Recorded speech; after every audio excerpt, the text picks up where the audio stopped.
ایک مرید اپنے پیر کے پاس میں آیا اور آ کر عرض کرنے لگا کہ آپ کو اللہ رب العزت نے بہت سی نعمتوں سے نوازا ہے، بہت مرتبے بخشے ہیں، آپ مجھے کوئی ایسا ورد بتا دیں، ایسا کوئی ذکر بتا دیں جس سے میں آقا کریم صلی اللہ علیہ وسلم کا دیدار کر لوں۔ تو وہ پیر و مرشد اپنے مرید سے کہنے لگے، یہ بتائیں کیا آپ کے دل میں آقا کریم صلی اللہ علیہ وسلم کی محبت سچی ہے؟ تو وہ مرید عرض کرنے لگے، جی حضور، میں آقا کریم صلی اللہ علیہ وسلم سے سچی پکی محبت کرتا ہوں۔ اب ارشاد فرماتی ہیں، اگر تمہارے دل میں آقا کی سچی محبت ہے تو آج شام کا کھانا تم ہمارے یہاں پر کھاؤ۔ پیر و مرشد نے دعوت کر دی، کھانا کھلایا، لیکن کھانے میں نمک بہت زیادہ ڈال دیا۔ کھانا کھلا دیا، نمک بہت زیادہ ہے، پینے کے لیے پانی بھی نہیں دیا، اور ارشاد فرما دیا کہ گھر پہ جاؤ، ایسے ہی سو جانا، پانی نہیں پینا۔ مرید چلا گیا، گھر پہ گیا، پانی نہیں پیا، سو گیا۔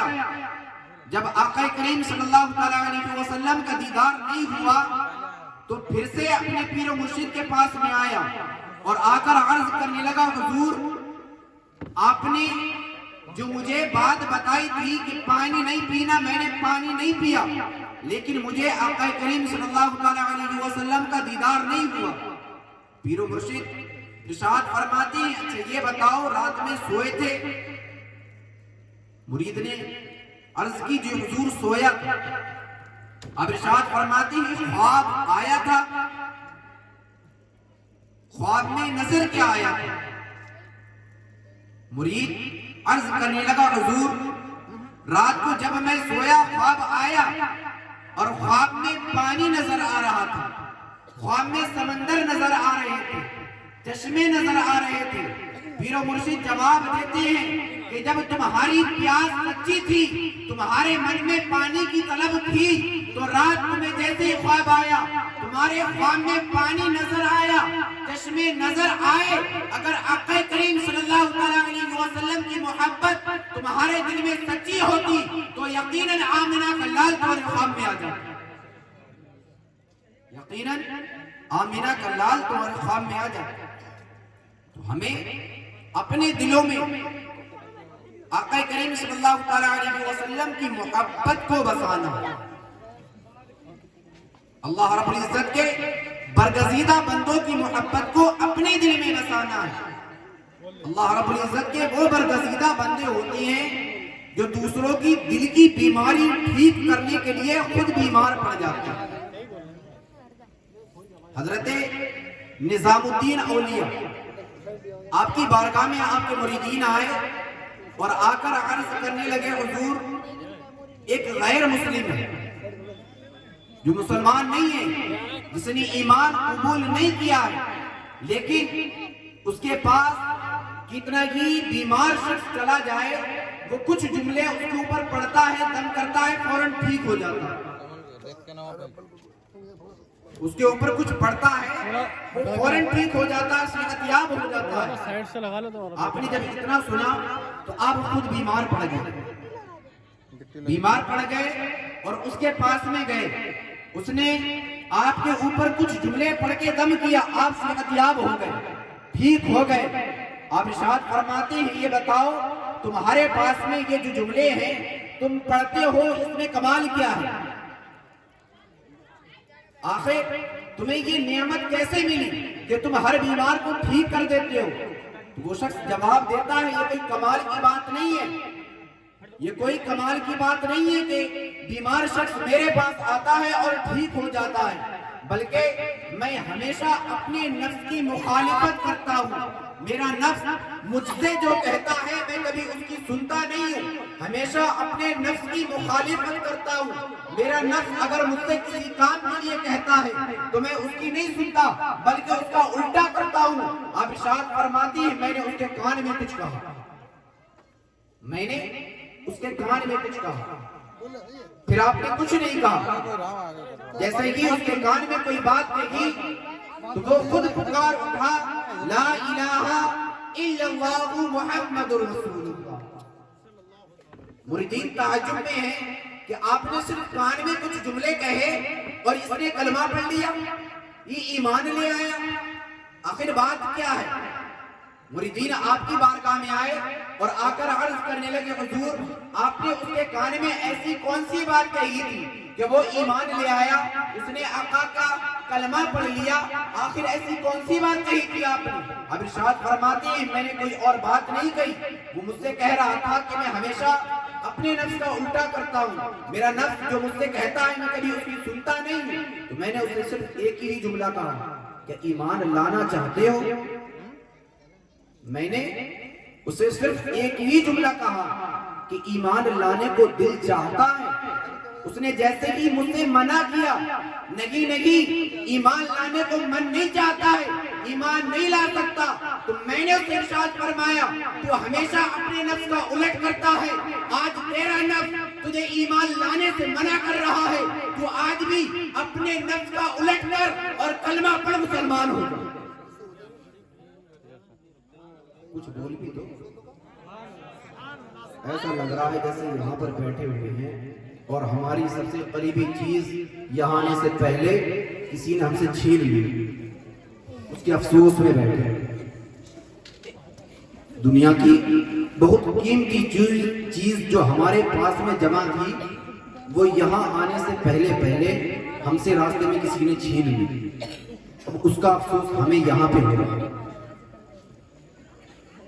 جب تک یہاں پہ بیٹھے سبحان اللہ ماشاءاللہ بولتے رہے، یہ ہمارا اور آپ کا حق ہے، یہاں پر جب تک بیٹھے تب تک سبحان اللہ ماشاءاللہ بولتے رہے، اس سے ہمارے نامہ اعمال میں اضافہ ہوتا ہے۔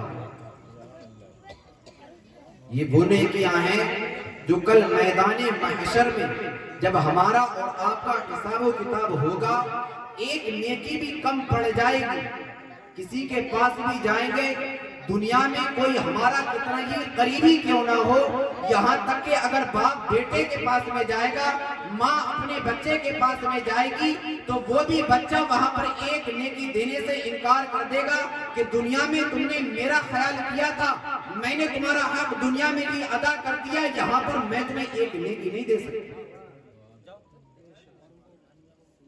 یہاں پر جب تک بیٹھے سبحان اللہ ماشاءاللہ کہتے رہیں، اپنی زبانوں کو ہلائیں تھوڑا سا۔ خواجہ غریب نواز جب آپ شروع اجمیر آئے، آپ نے خیمہ لگائے ہوا تھا، آپ عصر سے لے کر مغرب کے درمیان تک رویا کرتے، اپنے پیر و مرشد کی یاد میں روتے رہتے۔ ایک غیر مسلم جو باہر سے آیا وہ دیکھتا ہے کہ یہ مسلمانوں کے جو بابا ہیں یہ عصر سے لے کے مغرب تک روتے رہتے ہیں، اپنی ماں سے پوچھا کہ یہ مسلمانوں کے بابا اتنے وقت تک روتے کیوں ہیں؟ انہوں نے بتانے سے انکار کر دیا کہ مجھے معلوم نہیں ہے، تم جا کر انہی سے معلوم کر لو۔ وہ نوجوان خواجہ غریب نواز کی بارگاہ میں آیا اور آ کر عرض کرنے لگا اے مسلمانوں کے بابا آپ عصر سے لے کے مغرب تک روتے کیوں ہیں؟ آپ ارشاد فرماتے ہیں مجھے میرے پیر و مرشد کی یاد ستاتی ہے، میں اپنے پیر و مرشد کی محبت میں روتا ہوں۔ وہ نوجوان جواب دیتا ہے کہ آج تک میں نے یہ سنا تھا کہ انسان کو کوئی غم ہو تب وہ روتا ہے، کوئی پریشانی میں مبتلا ہو جائے تب وہ روتا ہے، آج پہلی بار سن رہا ہوں کہ کوئی کسی کو محبت میں کاتب محترم وہ نوجوان خواجہ غریب نواز کی بارگاہ میں آیا اور آ کر عرض کرنے لگا کہ میں نے آج پہلی مرتبہ یہ سنا ہے کہ کوئی کسی کی محبت میں بھی روتا ہے۔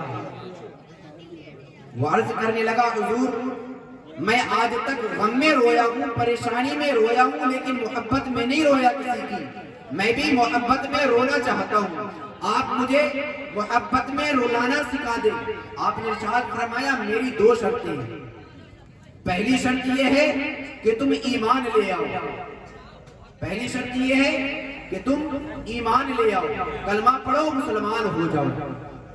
وہ نوجوان دوڑتا ہوا اپنی ماں کے پاس میں گیا، اجازت طلب کی، ماں نے انکار کر دیا کہ مجھے نہیں معلوم، اگر تمہارا من کرتا ہے ایمان لانے کو تو تم لا سکتے ہو۔ وہ نوجوان دوڑتا ہوا آیا اور اس نے کلمہ پڑھا، مسلمان ہو گیا۔ اب ارشاد فرماتی ہے میری دوسری شرط یہ ہے کہ آج سے چند دن تک تم ہمارے ساتھ میں رہو گے، ہمارے ساتھ میں کھاؤ گے پیو گے، ہمارے ساتھ میں ہی بیٹھو گے، جہاں ہم جائیں گے وہاں تم جاؤ گے۔ چند دن گزر گئے، جب اسے خواجہ غریب نواز کی عادت پڑ گئی تو آپ نے ارشاد فرمایا آج سے چند دن تک تمہاری چھٹی ہے، جب تک میں نہیں چاہوں گا تم مجھ سے مل نہیں سکتے، تم میرے پاس نہیں آ سکتے۔ وہ گھر چلا گیا۔ یہ وہ نوجوان ہے جو خواجہ غریب نواز کے ساتھ میں رہا کرتا تھا، آپ کے ساتھ کھانا کھایا کرتا تھا۔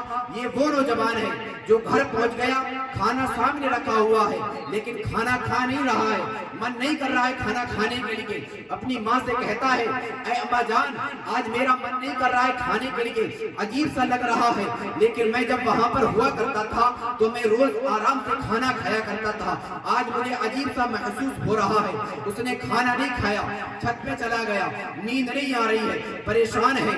ماں نے اپنے بچے کو دیکھا، چھت پہ چلی گئی، قریب میں گئی، دیکھتی ہے کہ بیٹا رو رہا ہے، پوچھنے لگی اے بیٹا کیا ہوا؟ وہ نوجوان اپنی ماں سے کہتا ہے اے اماں جان مجھے خواجہ غریب نواز کی یاد آ رہی ہے، مجھے ان کی یاد آ رہی ہے، تم ان کے پاس چلی جاؤ اور جا کر ان سے کہنا کہ وہ مجھے اپنے پاس بلا لے۔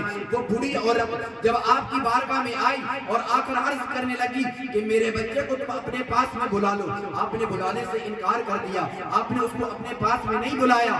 وہ نوجوان کے پاس میں آئی اور آ کر بتانے لگی کہ وہ تمہیں اپنے پاس میں بلانے سے انکار کر رہے ہیں، وہ نہیں چاہتے کہ تم ان کے پاس میں آؤ۔ وہ نوجوان اپنی ماں سے کہتا ہے اے ماں تم ان سے جا کر کہہ دو اگر انہوں نے مجھے نہیں بلایا تو میں مر جاؤں گا، اگر انہوں نے مجھے نہیں بلایا تو میں مر جاؤں گا۔ وہ بڑی عورت جب اتنا سنتی ہے دوڑتی ہوئی خواجہ غریب نواز کی بارگاہ میں گئی اور جا کر کہنے لگی اے مسلمانوں کے بابا تم اسے بلا لو، وہ یہ کہہ رہا ہے اگر تم نے اسے نہیں بلایا تو وہ اپنی جان دے دے گا، تو وہ مر جائے گا۔ آپ نے ارشاد فرمایا جاؤ اسے ہمارے پاس میں بھیج دو۔ وہ خواجہ غریب نواز کے خیمے کے پاس میں آ گیا، آ کر دیکھتا ہے کہ آپ بیٹھے ہوئے ہیں، مریدین پاس میں ہیں، دروازے کے پاس میں کھڑا ہوا ہے اور رو رہا ہے، گویا کہ آنکھوں میں آنکھیں ڈال کر باتیں کر رہے ہیں، دونوں باتیں کر رہے ہیں۔ اب ارشاد فرماتے ہیں کہ میری داستان حسرت وہ سنا سنا کے روئے، میری داستان حسرت وہ سنا سنا کے روئے، میرے آزمانے والے مجھے آزما کے روئے، کوئی ایسا اہل دل ہو جو فسانہ محبت میں اسے سنا کے روؤں وہ مجھے سنا کے روئے۔